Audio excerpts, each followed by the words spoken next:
plain language politics.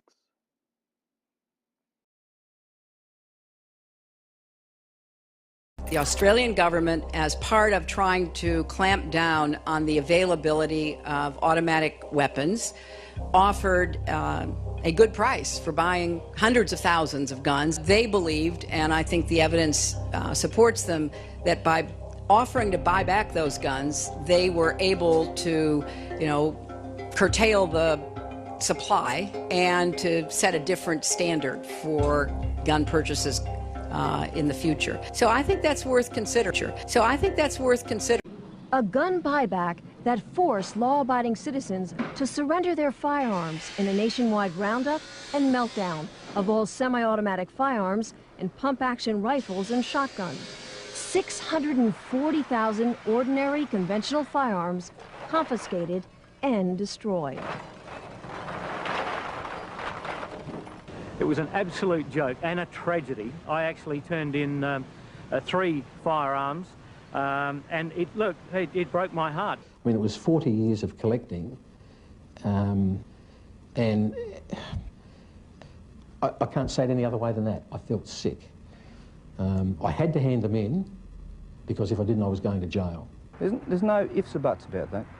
By taking that gun away from me, they've stolen something from me.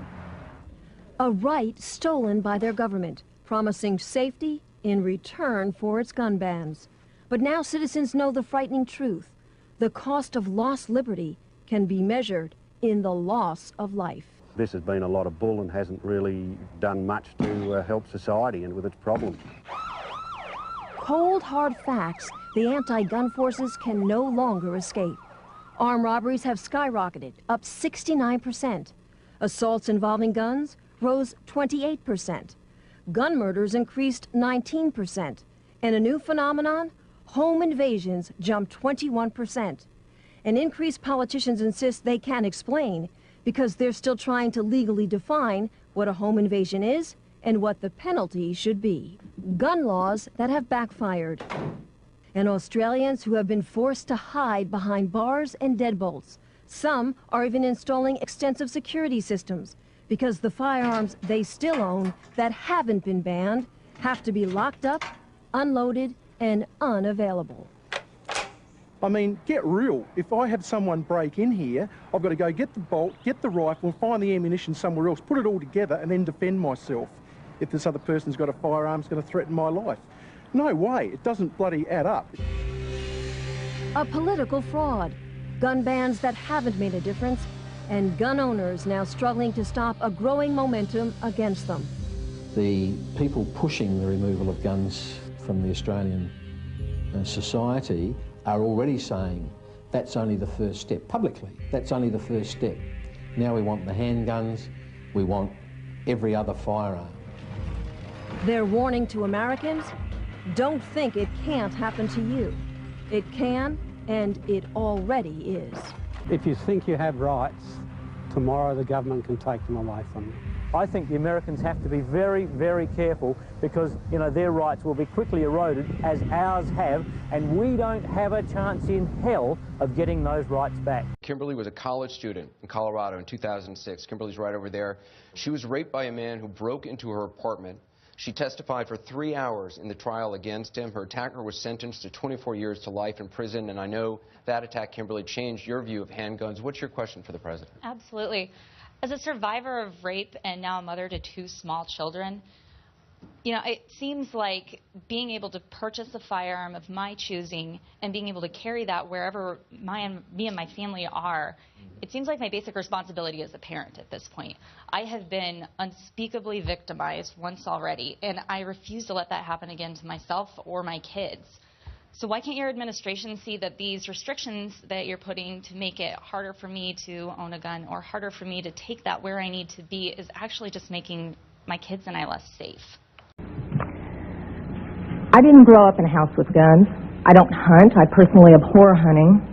But I was given a gun by a friend when I was 21 to carry in my purse for self-defense, and I was taught how to use it. A couple of years ago, my parents and I went to a cafeteria in Texas on a bright sunny day. We weren't in a dark alley where we weren't supposed to be.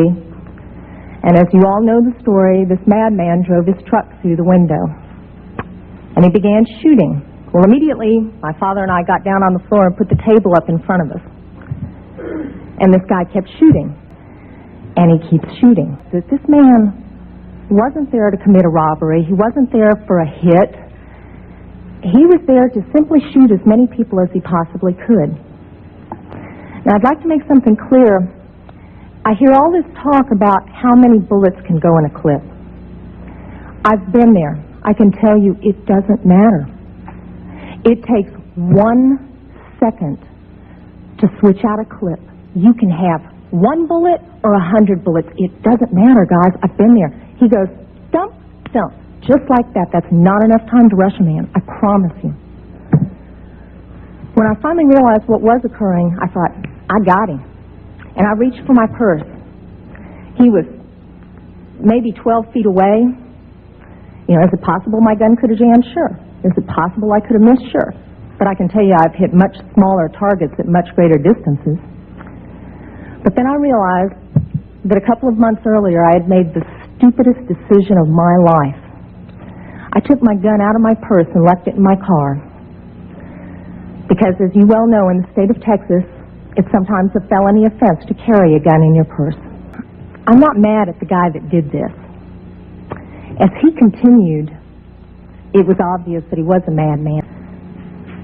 As I mentioned, I'm not really mad at the guy that did this. And I'm certainly not mad at the guns that did this. They didn't walk in there by themselves and pull their own triggers. The guy that did it was a lunatic. That's like being mad at a rabid dog.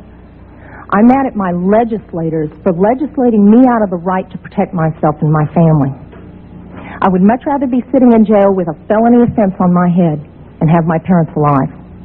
More guns, very simply, lead to more violence. I don't know how anyone can be serious in saying that, because the gun violence went up when they banned handguns. Tom Palmer's one of the plaintiffs who sued D.C. over the right to have a gun.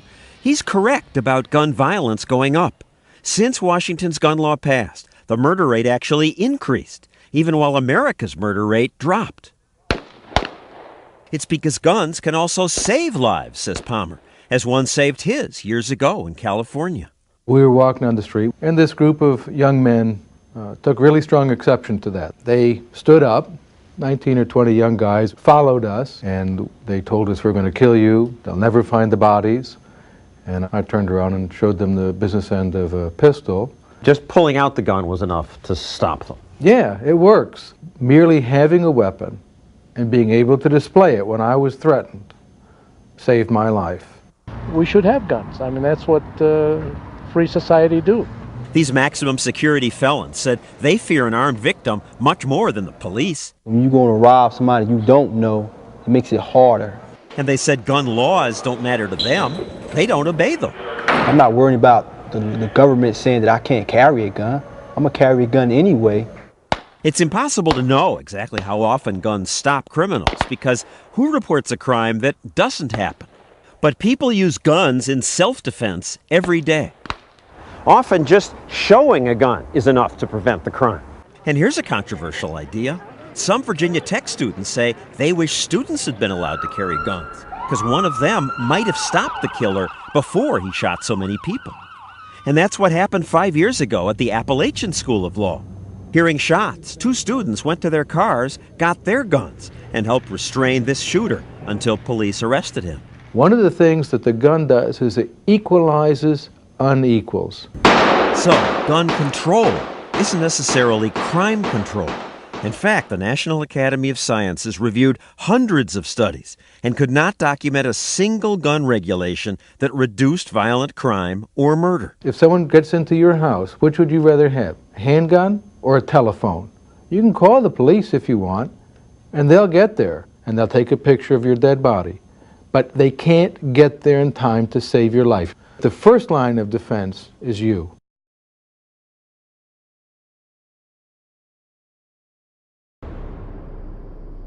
After stripping hose of his clothes and chaining him to a tree, while some in the crowd plunged knives into the victim's flesh, others watched with unfeigned satisfaction. The lesson this teaches which every Negro should ponder well, is that a Winchester rifle should have a place of honor in every black home. It should be used for that protection which the law refuses to give. We must rise against mob rule, not just from a standpoint of sentiment, nor even so much from a standpoint of justice to a weak race, but from a desire to preserve our American institutions. The struggle against lynching had the same moral import as the struggle against slavery. For as the Henry Smith lynching showed, both were in league with death and the covenant with hell. She made the remarkable statement that what blacks actually needed was Second Amendment rights. Throughout the South, when they passed the black codes, they put in provisions that if you were black, you couldn't own a gun. So that means that the KKK rides up into your yard, you don't have anything to defend yourself with. So the Second Amendment was very important to blacks. It was something that she championed because she knew that as long as they were unarmed, they would be prey to white racists. You're saying that early democratic efforts to have gun control had a racist motive? Yes, almost everything they did had a racist motive.